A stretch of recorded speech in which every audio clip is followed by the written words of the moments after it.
Hello, back in my rather cold workshop again. No actually making things, this is it's going to be slightly different. Every year, this time of year, over on the tested.com YouTube channel, each of their contributors makes a short video describing their favourite things of the preceding year and just sort of rounding up the year. And that seemed like a really good idea, and one that I should shamelessly steal, so that's what this video is going to be. This is my favourite things of 2020. And honestly, one of my favourite things this year has been the tested.com YouTube channel. If you don't know them over there, you haven't seen their videos, they cover a wide variety of topics, not just making things. They're turning out some excellent content, and I recommend you go and watch their videos.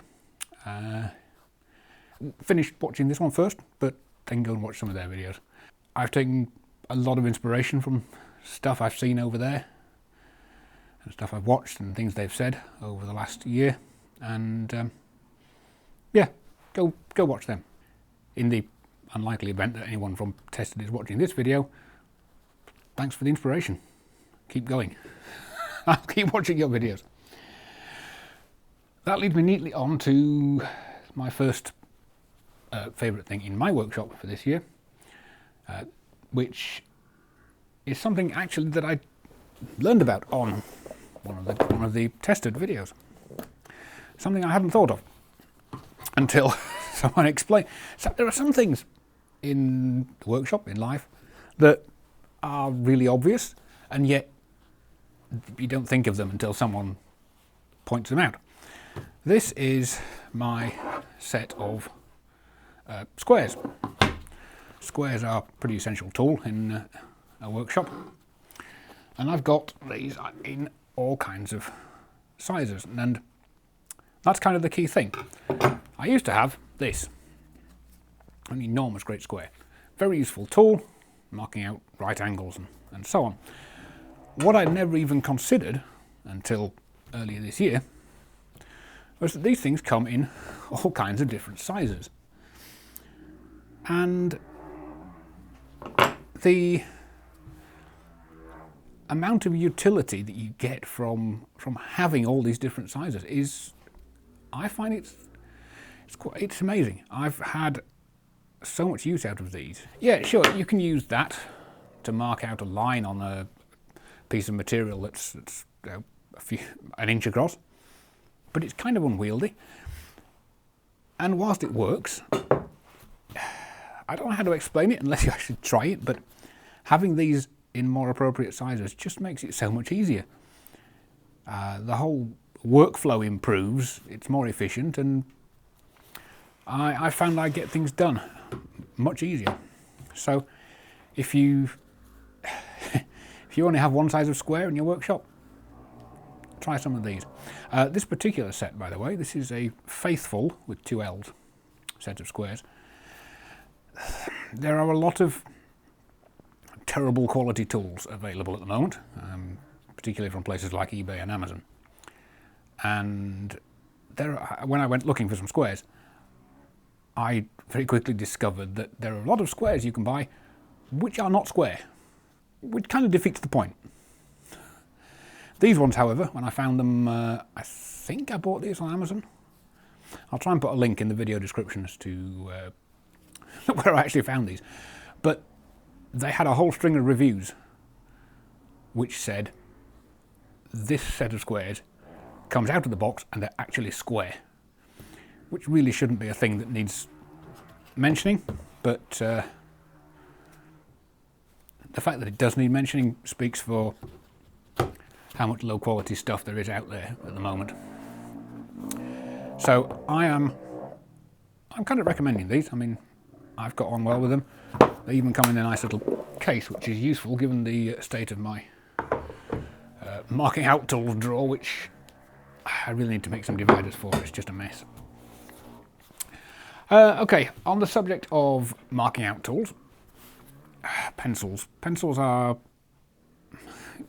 Anybody with a workshop is going to have pencils. I've I used to use just whatever pencils were lying around the place, which generally meant the standard HB half hard school pencil. I've this year switched almost exclusively to using these 2B grade pencils. The advantage of these is that they're very soft lead. I find my drawing has improved a lot with this. You can make very fine lines, you can make darker lines, you can go over things you've already done. You can shade in different intensities, and I find them really, really useful. Not a revelation, I knew about these, I've used them for years on and off, but to actually use them all the time in the workshop, that's turned into a really useful thing. And that talk of pencils brings me on neatly to the next thing on my list, which, silly as though it might seem, is this pencil sharpener. I used to sharpen all my pencils in the workshop just with a knife, just whittle the end down, and you get a reasonable job. But this year I bought a very inexpensive pencil sharpener. I mean, I'm kind of imagining that everybody else discovered this years ago, but the ability to just do that and have a sharp pencil, why did I not do this earlier? So, on to a slightly more serious piece of equipment in my workshop. This is my sanding machine. I mostly use it as a belt sander. It's also got a disc sander on this side. I bought this beginning of the year, and I thought it would be useful for a few jobs. It's turned out perhaps to be the best purchase I've made this year. This has been just so useful for so many different jobs. If you've watched some of my other videos, you'll have seen me using this, but obviously it can be used for sanding the edges of wood and shaping the edges of wood, but it also works really well with metal. I've sanded aluminium and steel even on this, and the rate it eats away at a piece of 3mm steel plate is quite impressive. I've only got 120 grit belt on here. I've got some much more coarse ones over there. I don't know what I'm going to use those for, because this is more than enough.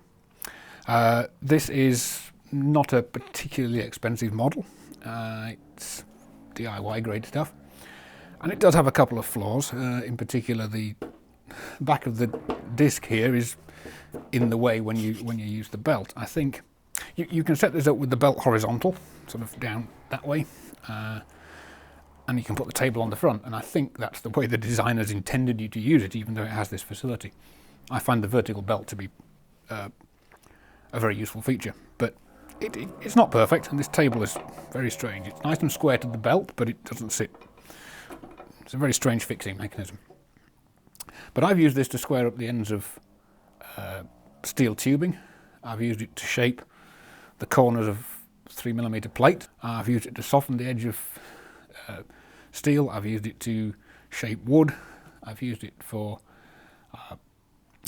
aluminium. It's just been a very versatile tool, and I'm surprised how much I've used this since I got it.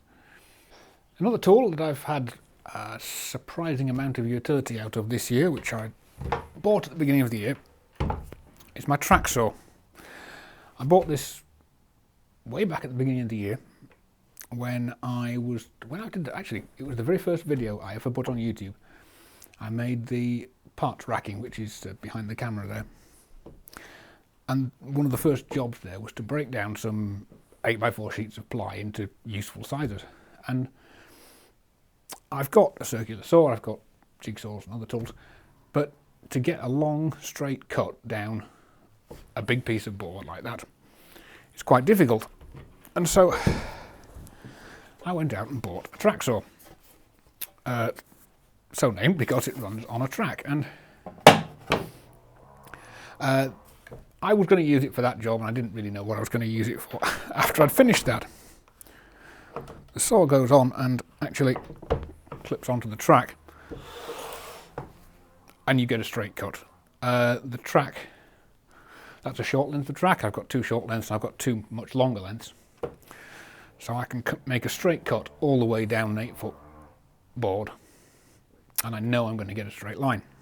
I've used this a lot. I've used this many times this year, usually for cutting big boards, but also for getting a straight cut in a smaller board. And while this does take some setting up to get it straight in the first place, I find it much easier than trying to use a piece of wood and some clamps, or even the dedicated clamp-on aluminium straight edge that I've got. So between this and the sander, I've had my money's worth out of this. This isn't a very, you can pay a lot of money for these. This isn't a very expensive model. This is again, almost DIY standard. It's not a professional grade tool. It's not the one I would choose if I was using this every day as a trade. But for my purposes, this has been brilliant and a useful thing to have around the place. So that's my slightly perhaps random list of favourite things. No particular order to any of that stuff. That was just things that I thought of that have happened this year. If I was to add one more thing to the list, to be honest, it would be the ability for me to make these videos. I've really enjoyed doing this and sharing what I do out here in my little workshop, and it may not be to everyone's taste, but I come out here and make things, and it's good to be able to share that with other people. So thank you for watching not only this video but the others that I've made. This is the end of 2020, so I will say Happy Christmas if Christmas is something you celebrate, and if it isn't, then have a good holiday season and a good new year, and let's see if next year collectively we can finally beat this COVID pandemic and get back to going out and seeing each other. In the meantime, and in fact whether or not that happens, I'll be back out here next year making things and hopefully recording them and sharing them with people out there. Let me know what you think of the videos, the channel, whatever. I am, as you will have made out by now, entirely a beginner at this video making thing, so yeah, comments, questions, let me know. Otherwise, Happy New Year, and I'm going to go off and try and get this video edited before Christmas. Bye!